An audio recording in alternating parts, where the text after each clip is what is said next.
Yes. Okay. Welcome back to my channel. It's Kaylan Alex, and today we have a special guest, my mother. You want to introduce yourself? No. Okay, no. Cool. We have been off to a rough start, so we just need to get our nerves back home and under control because, child, they didn't want this film to happen, but this film is going to happen. It's gonna happen today. Okay. Now back to the regularly scheduled program. So today's video, as you can tell by the title, is going to be about the DevaCurl debacle. Yes.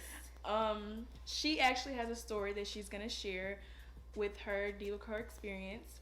And for me, I just recently started my natural hair journey thanks to this woman. Curls are popping. Yes.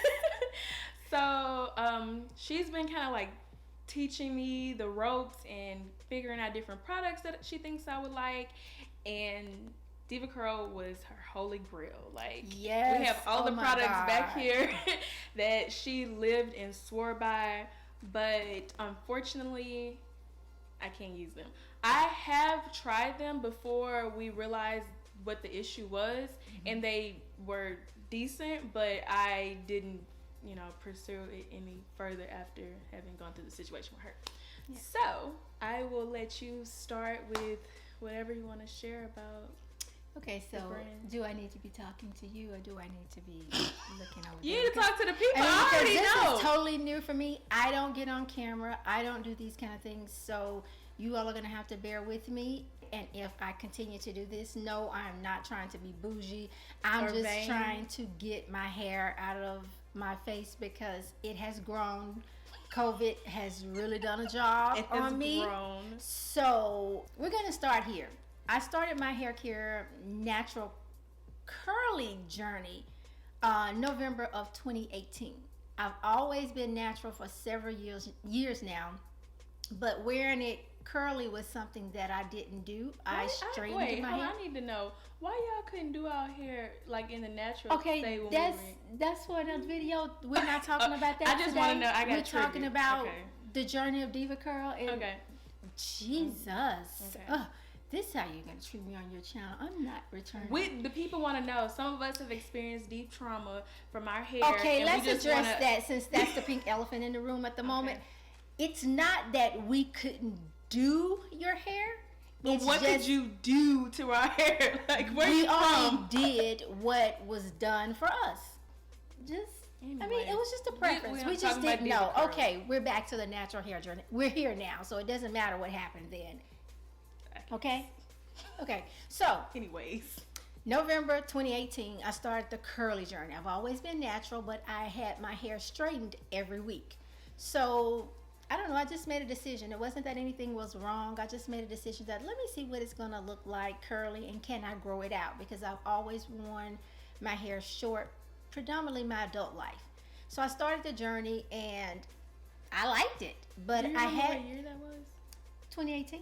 It was November 2018, really? My birthday month. Yes. That's when you first cut your hair? No, it's not. No, I'm getting... Okay. No, Can I talk to you? Because obviously there's a disconnect between she and I. I was talking about when you first did the big chop.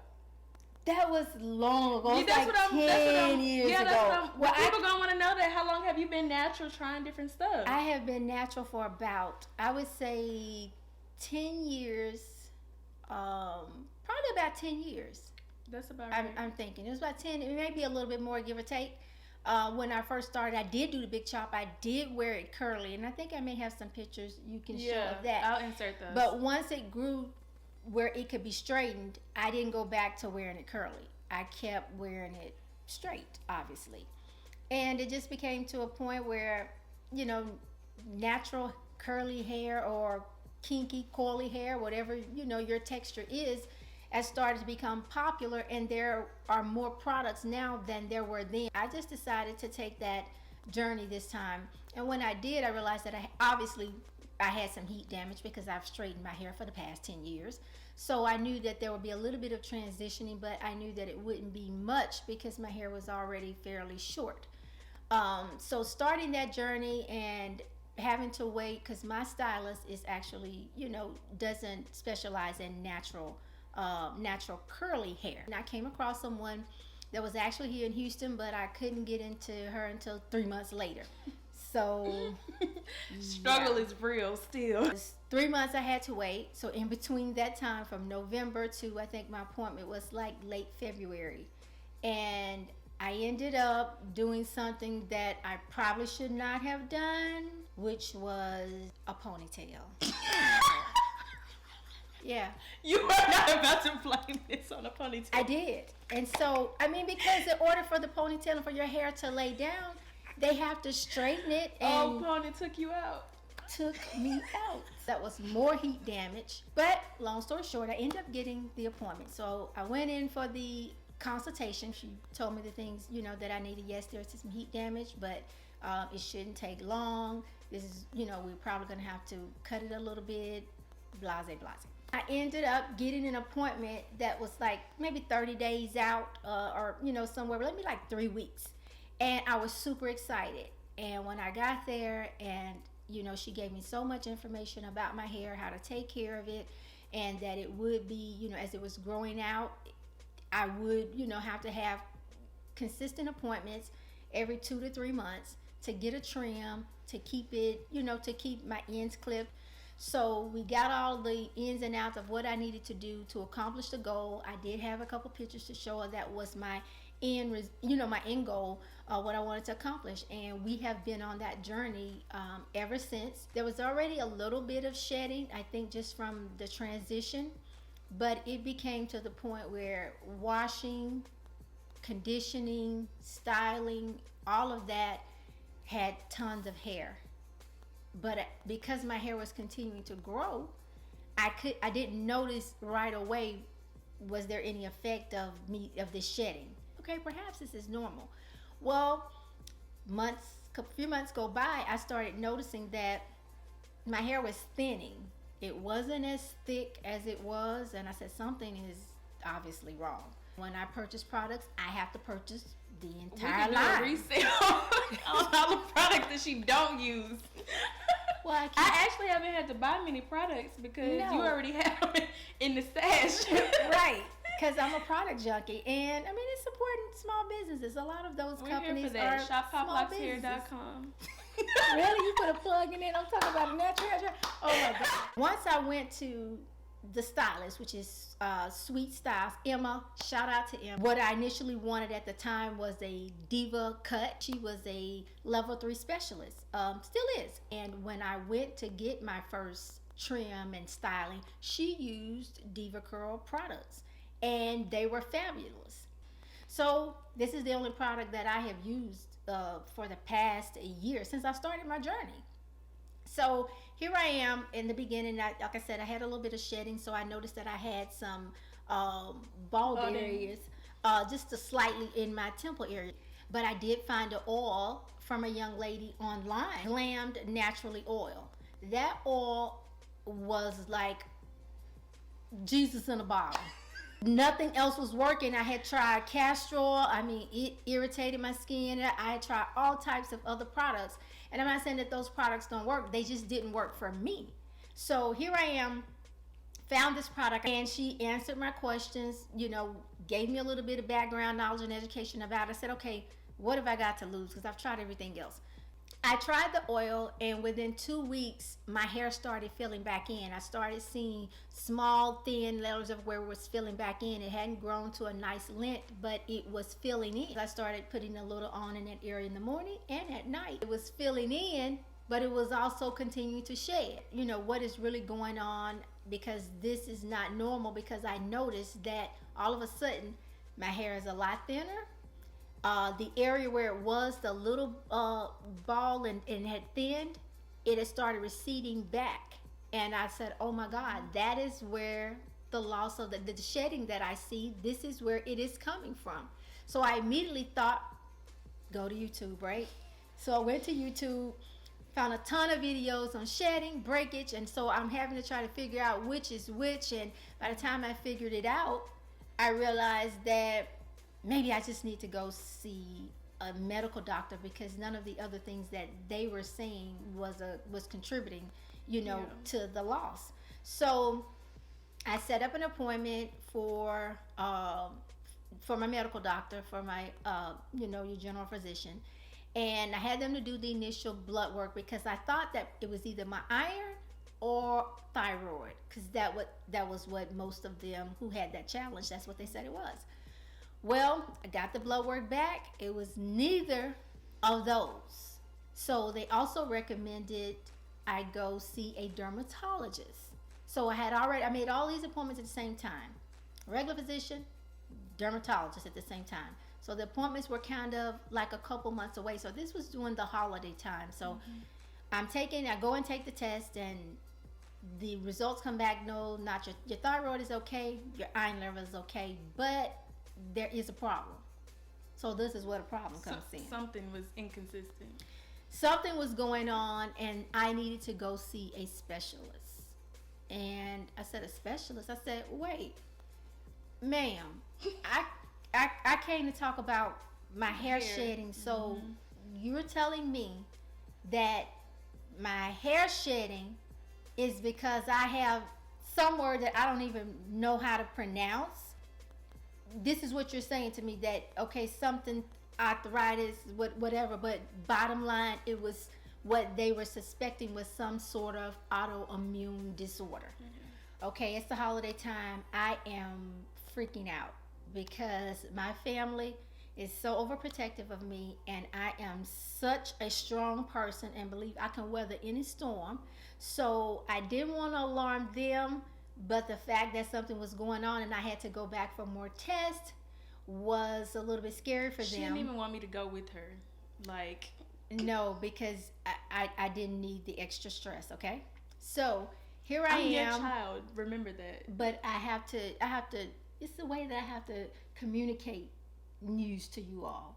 So apple don't fall far from the tree. Okay. Well, so here I am.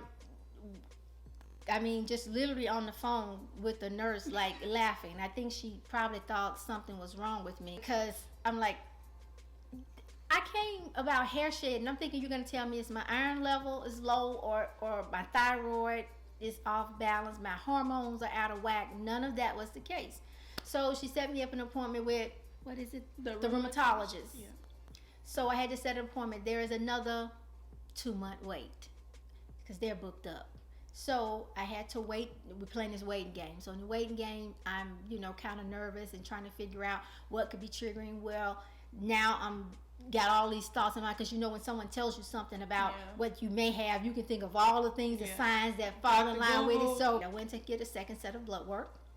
Actually 2 sets, because the dermatologist did hers and the rheumatologist did his.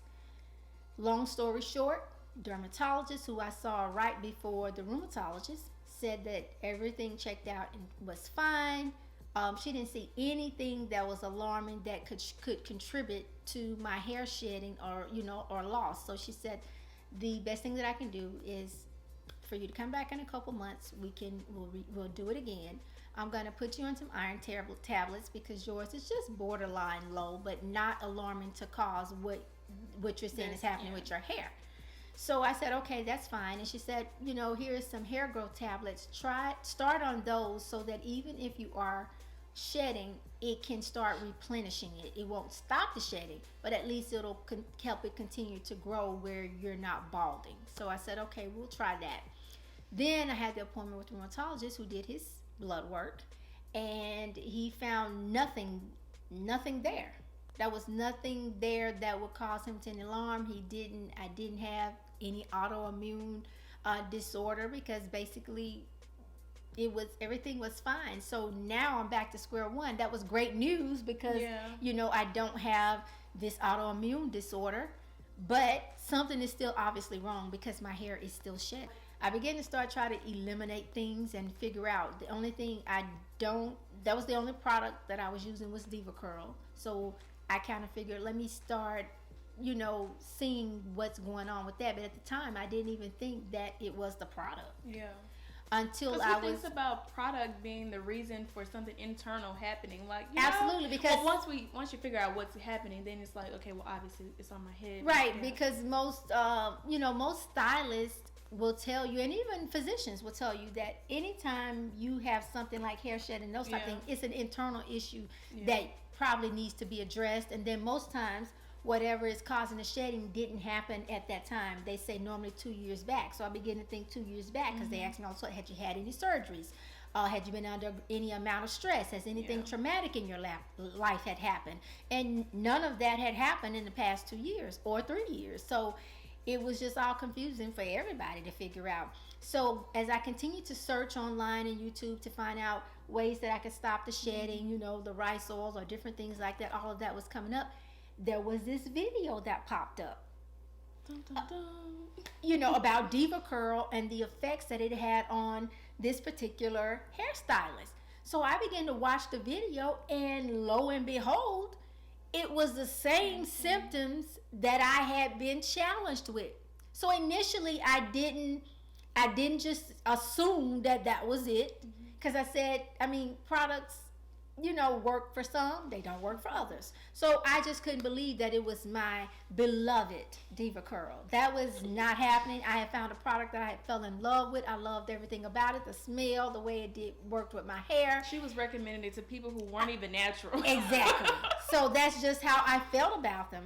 And so as she continued to make, that was her first video, and the response she got after that, there were so many other people that started chiming in. All of a sudden I see other videos that are popping up from influencers, hairstylists that have been using the product, and I could not believe it. I think for 2 solid days I was just in denial. I had stopped using it, so my next appointment wasn't until another, I think, almost a month and a half out, because I had just had an appointment.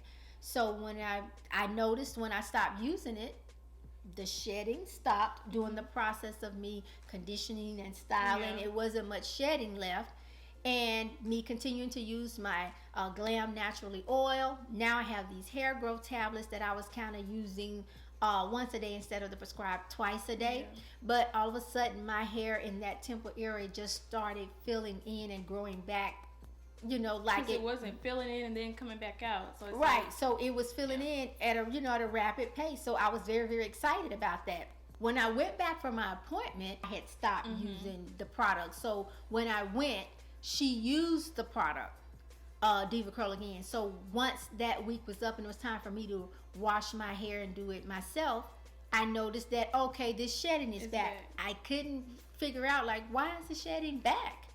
And I realized, I went to the salon and we still use those products. So it was that was when I think I called her, or my other daughter had an appointment, and we were there, and she said, I saw a video, one of my clients sent me a video about DevaCurl. She said, and I thought about you talking about your shedding.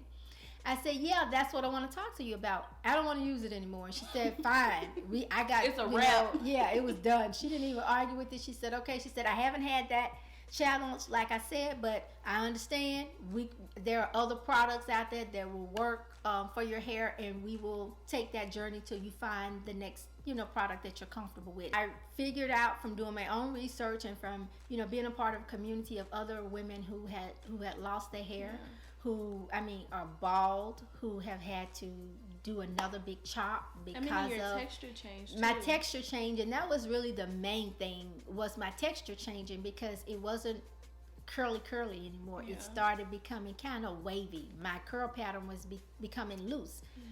A lot of those other women curl patterns are just, it's straight now. It's almost like they put relaxer in their hair. So I don't know what happened, but what I do know is that it's something in a particular batch of those products that didn't pass the test. That's obvious. It's we're not part of a 1% crowd. We are more than the 1%ers who use this product.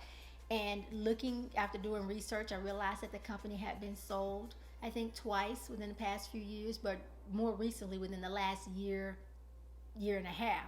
Well, the last year and a half is where the challenges have come in for this particular product, for this product line. So obviously it had something to do with either a reformulation or you switching out a product that may be more cost effective, or it was just a bad batch. It was just a fluke and something that they put in there that just didn't go well. I hope that they figure it out, so that the issue can be corrected. I know that just owning it and telling us that they found the problem and it was this ingredient or it was this batch that has this number because something was faulty in that, it would mean a lot of money and a lot of financial responsibility that they would have to take.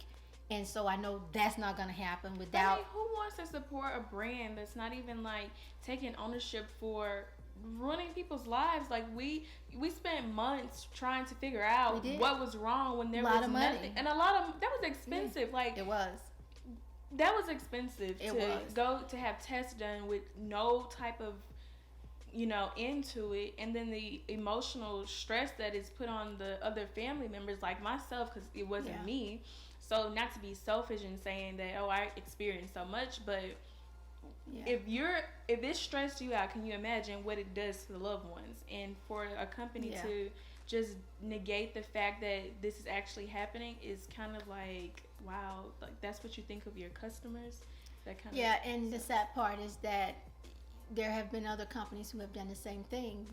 The difference is, I think they were eventually found guilty because of the class action lawsuit of what they needed to get, to change. And I was just hoping that instead of them brushing us off and treating us if we didn't matter and saying that it's just 1% of the people that this product doesn't work for, I was really hoping for a more sensitive approach when this initially started happening. I'm not talking about it, they're not cheap products. Those products are quite expensive.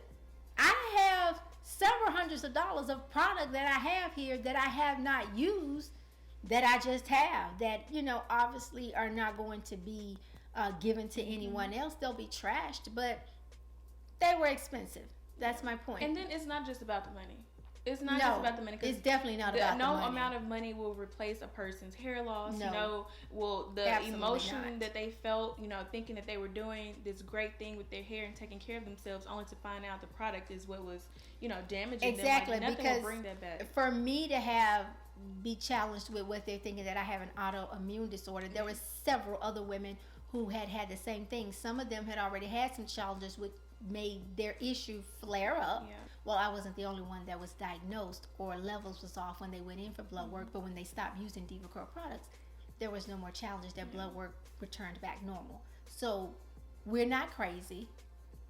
We are not crazy. Something happened with that product in that particular batch. What would be the need for reformulation if nothing was wrong? Like, why would you change something that was already perfect? Well, according to their politically correct answers, I'm sure it's because it was a better product. I'm sure it was more cost efficient, or maybe it was better for shelf life. There are tons of reasons their reformulations happen. The lies. Oh no, it was because I think they said the customers were asking for this or that, and that's why nobody was asking for nothing but an explanation as to why is my hair falling out. That's the only I don't have thing. Any hair. Why I have to get another big chop. So I just want to say that this video was not meant to bash or to, throw shade at DevaCurl or anything. It's just simply education and simply my journey. And if you have had this, there are people out there who are willing to share their experiences and what they've done to regain their curl pattern back or to correct whatever the issue was. Is there anything else we need to mention?